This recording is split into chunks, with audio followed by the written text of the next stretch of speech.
जय हिंद मेरे प्यारे साथियों, कैसे हैं आप सब। आशा करता हूं कि आप बढ़िया होंगे और बढ़िया तरीके से आपकी मध्य प्रदेश पुलिस कांस्टेबल की तैयारी चल रही होगी। आज के इस वीडियो में हम आपको बताएंगे कि मध्य प्रदेश पुलिस कांस्टेबल के फॉर्म भरने की तिथि में कहीं ना कहीं बदलाव देखने को आपको मिला है। कल ईएसबी के आदेश आया था, तो उसमें आप देखेंगे फॉर्म भरने की डेट में बदलाव किया गया है। कहीं ना कहीं अब डेट आगे बढ़ चुकी है। दूसरा ये है कि अब बच्चे मुझसे ये पूछ रहे हैं कि क्या sir Madhya Pradesh police constable के एग्जाम डेट में भी क्या बदलाव हो सकता है। तो इस वीडियो को बनाना इसीलिए मैं जरूरी समझा कि बहुत सारे बच्चे मुझे कमेंट सेक्शन में पूछ रहे थे कि क्या सर हमारे एग्जाम डेट में भी बढ़ोतरी हो सकती है, क्योंकि कहीं ना कहीं हमें और समय मिल सकता है कि पढ़ने के लिए।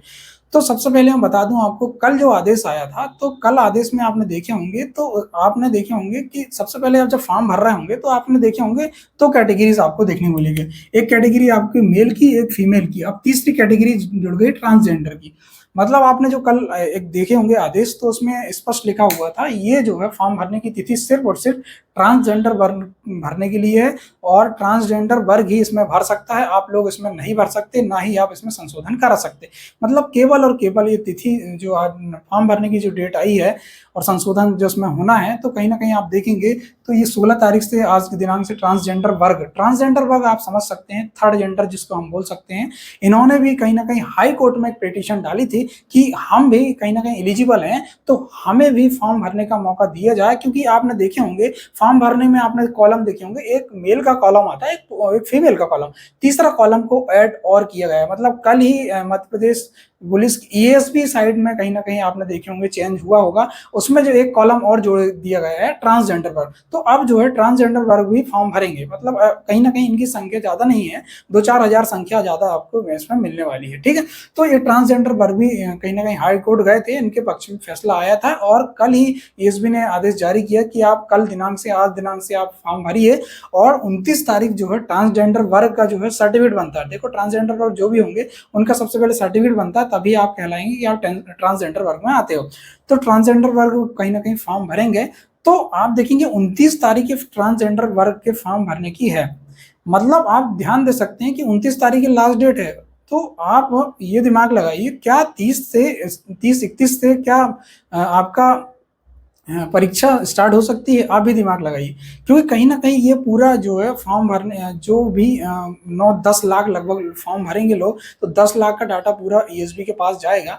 ईएसबी ने आप देखे होंगे फिर उस हिसाब से क्या है, एग्जाम सेंटर डिसाइड करेगा कि एग्जाम सेंटर, क्योंकि कहीं ना कहीं पूरा डाटा होगा उसके पास, तभी ये जो है पूरे बच्चों को एग्जाम सेंटर डिसाइड करेगी कि कौन से बच्चों का एग्जाम कौन से सेंटर में है। आप ये मत सोचिए कि अब ट्रांसजेंडर भाग लास्ट में भर रहे हैं तो इनका एग्जाम लास्ट में होगा। ऐसा कुछ नहीं है कि लास्ट में आपने भरे हैं तो आपका लास्ट में एग्जाम होगा। कभी भी आपका एग्जाम हो सकता है। मतलब ये है कि अब आपके इसमें कहीं ना कहीं आपके फॉर्म भरने की तिथि में बदलाव किया गया है, तो स्वाभाविक है अब जो है परीक्षा दिनांक में बदलाव होना है। तो लगभग मैं बता दूं 10 दिन, कम से कम 10 दिन तो आपको अब मिलने वाले हैं, लगभग 10 दिन, और अधिकतम आपको 15 दिन। मतलब 10 से 15 दिन आपकी और बढ़ोतरी होने वाली है, क्योंकि कहीं ना कहीं आप देखेंगे, मैंने बताया आपको पूरा डाटा जाएगा, उस हिसाब से परीक्षा सेंटर आपने देखे होंगे सिर्फ 10 ही परीक्षा सेंटर हैं इस बार। 10 परीक्षा सेंटर और 2 टाइमिंग में पेपर होना है। मतलब लगभग 2 महीने आपके पेपर चलना है। तो आप निश्चिंत ही, आप मैं बता दूं, और आप ये ना सोचें कि आपकी एग्जाम डेट बढ़ने वाली तो आप कहीं ना कहीं ढिलाई बरतें हैं आप। मतलब कहीं ना कहीं एग्जाम आप तैयारी कर रहे हैं, तो आप जो है आपका मोरल डाउन ना करें। मतलब कहना आप डिमोटिवेट ना हो, और अपने आप को ये ना सोचें कि अरे अब मेरे पास 10-15 दिन और है तो आराम से पढ़ लूंगा। आपको 31 तारीख के 1 तारीख के हिसाब से ही आपको पढ़ना कि मेरा एग्जाम जो 31 से 1 को है, उस हिसाब से आपको तैयारी करना, तभी आप अच्छी तैयारी करवाओगे। आप ये ना सोचें कि हाँ भाई मेरा जो है एग्जाम अब तो कोई दिक्कत नहीं, 10-15 दिन और मिल गया तो अब आराम से पढ़ूंगा। तो ये इस चक्कर में ना रहें आप क्योंकि आपको अब समय अच्छा मिलेगा, तो आप और अच्छी तैयारी करें और अच्छा आप फोकस करें। क्योंकि कहीं ना कहीं आप देखेंगे यहाँ पर आपको अच्छे नंबर लेना है। अभी तक आप देखेंगे, आप कटाव आप देखेंगे तो 80+ ही आपको कटाव देखने को मिलेगा। अभी ये भी एग्जाम हो, कितने सरल पेपर आ जाए चाहे कितने कठिन पेपर आ जाए, लगभग अनरिजर्व कैटेगरी के 80 से नीचे तो कटाव जाने ही नहीं वाला है, 80 के ऊपर ही बात बनने वाली है। मतलब कोई भी कैटेगरी हो, जैसे एसटी कैटेगरी छोड़ के 70+ तो कटाव जाइए जाएगा। तो आप बढ़िया तैयारी करें और बेस्ट आप अच्छे देंगे। मतलब आप जो है पढ़ाई को अच्छे से अच्छा देंगे तो कभी आपको रिजल्ट देखने को अच्छा मिलेगा। तो आप बढ़िया तैयारी करें, परीक्षा दिनांक में बिल्कुल ही आपको बढ़ोतरी देखने को मिलेगी। क्योंकि कहीं ना कहीं आपको इनको जो है ईएसबी को सेटअप बनाने में टाइम लगेगा, सेटअप करने में भी टाइम लगता है। तो आप जो है तैयारी बढ़िया करें और बेहतरीन आप करके दें, क्योंकि कहीं ना कहीं बहुत लंबे समय के बाद वैकेंसी आती है।